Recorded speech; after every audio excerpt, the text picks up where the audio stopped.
Every market has that one seller you trust without question. But what if the sweetest face was hiding the darkest secret? They call her Madame Sweetfish. Her store is always clean. Her fish was always the freshest. Her prices too good to be true. Customers came from far and wide. They said her fish had a taste no one else could match. And the customers, they kept coming back. But what if I told you that fish you just fried didn't come from any river or ocean? People say she doesn't shout like other traders. She doesn't beg. She doesn't fight. Yet her fish is always sold out by noon. If only they knew what she really sold to them as fish.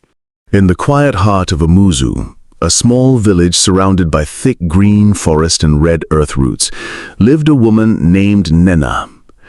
She had the kind of face that still glowed even after crying, beautiful but often weary.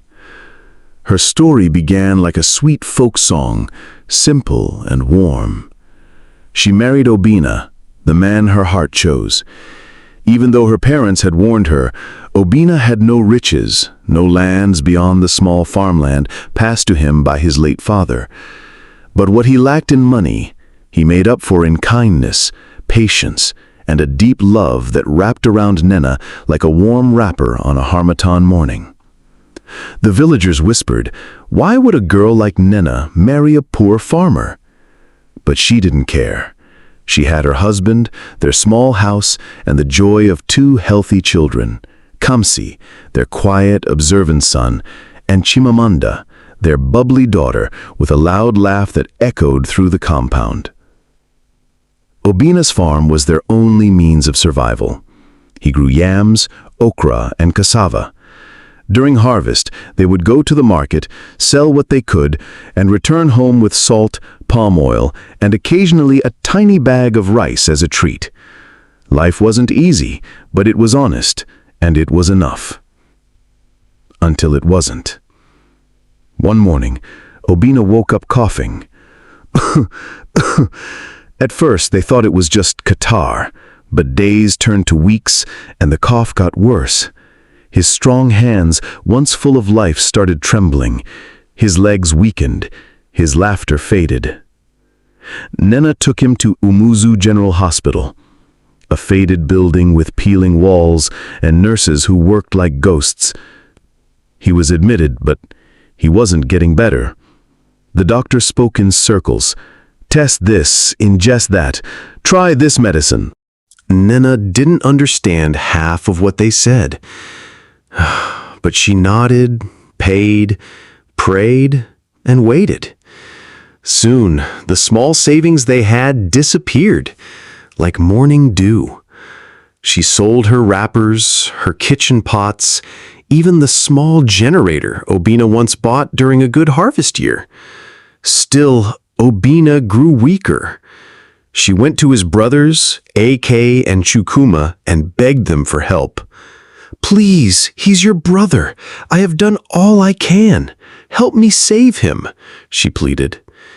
AK scoffed. Is it not your husband? You said love is enough, didn't you? Chukuma added coldly, we are not rich either. It is not our duty to carry another man's burden. Shame burned her from the inside out. With nowhere else to turn, she tried to sell the farmland, the only land Obina ever called his own. But the same brothers returned, this time full of fury. How dare you? That land is our father's land. You are only a woman. You have no rights, they thundered. Nnenna, her voice cracking, tried to defend herself. But this land belongs to my husband, and I can sell it if I want to. Shut up, woman, they roared. You are just a woman. You do not have any right to sell any land. Do you understand? The elders, they didn't intervene. The villagers watched in silence. Obina died one morning, as the crows called. His eyes were open, fixed on the wooden roof. He did not speak a final word. Nnenna wailed like the sea. Her screams pierced the forest. She called on God. She asked the trees. She asked the wind why. But the skies stayed silent. The worst had only just begun. 3 days after his burial, his brothers returned. No condolences, no food, no help. Instead, they took the land and threw Nnenna and her 2 children out of the house, the only home they had ever known. "Go and find where you belong. You killed our brother with your witchcraft," AK said. "You are no longer our concern. Be grateful you were just thrown out and not banished." Nnenna pleaded, her voice breaking, but their minds were made up. And so, she wandered. With a son too young to protect her, and a daughter too small to understand what was happening, Nnenna walked the village path with swollen eyes and dust on her feet. No one offered shelter. No one asked questions. After 3 days of sleeping outside in the open, she found a small abandoned hut near the edge of the village. It used to belong to a mad widow who had died years ago. People said spirits roamed the place. But Nnenna didn't care anymore. She cleaned it. She patched the leaky roof with old sacks, and she moved in with her children. The same brothers, AK and Chukuma, who once laughed with Obina during village meetings, now spat on the ground when her name was mentioned. They called her a witch. They claimed she killed Obina with her bad luck. The land was seized in the name of tradition. The house, taken in the name of custom. And the people, they looked away. With no land to till, Nnenna became a wanderer in her own village. Every morning, before the first rooster stirred, she tied her faded wrapper and set out, her bamboo hoe slung over her shoulder. She knocked on gates. She stood at the edge of people's farms and asked for work. Sometimes they allowed her to weed. Sometimes she fetched water from the stream. Sometimes she cooked and cleaned. And other times, they used her like a servant and paid her nothing. "Nnenna, we'll pay you next week." "Ah, madame, it's not much work now. Just help us. After all, you were idle." Some even mocked her louder. "A madame farmer, reduced to a laborer. That's what love marriage brings, eh?" At night, she would return home with blistered hands and a broken back. And some nights, there was nothing to eat. Just silence, hunger, and the tears of a young girl trying to comfort a mother who had nothing left to give. A child's faint sobs. Years passed, like slow-burning firewood. Kamsi, Nnenna's son, grew tall and quiet, a shadow of the man his father never got to be. At 14, he was gentle, always helping his mother with chores and looking after his sister whenever Nnenna went to farm. But life was not done with Nnenna. One afternoon, Kamsi returned from fetching firewood, looking pale. By evening, he was burning with fever. The next morning, his lips were dry, his eyes bloodshot, and his body shook. Nnenna carried him to Umuzu General Hospital, the same place where her husband had died. The doctor examined him and sighed. "Your son has a severe infection. It has entered the bloodstream. We need to start treatment immediately." She nodded quickly. "Yes, doctor, please do anything. Just help him." He looked at her and said, "You need to deposit 300,000 naira before we can begin." The world froze. Nnenna blinked. "Doctor, I don't have that kind of money." "Oh, but I will find it. Please help him first. Let him be on the bed. I swear I'll bring the money." "I'm sorry," the doctor said without emotion. "That's against policy. No payment, no treatment." She dropped to her knees. "Please, doctor, he's just a child. Please." But he walked away. What followed was madness. Nnenna ran through the village like a woman possessed. She didn't feel the sharp stones under her feet. She didn't care that her hair dye had fallen off. She went from house to house, pleading, explaining. When she reached Madame Mazuka's house, the woman she had worked for the most, Nnenna was shaking. "Please, I need help. My son is dying. The hospital needs money. I beg you, help me." Madame Mazuka looked her over and sneered. "Do I look like I grow money on trees? If your witchcraft has turned against you, go and solve it yourself. Did I tell you to kill your husband?"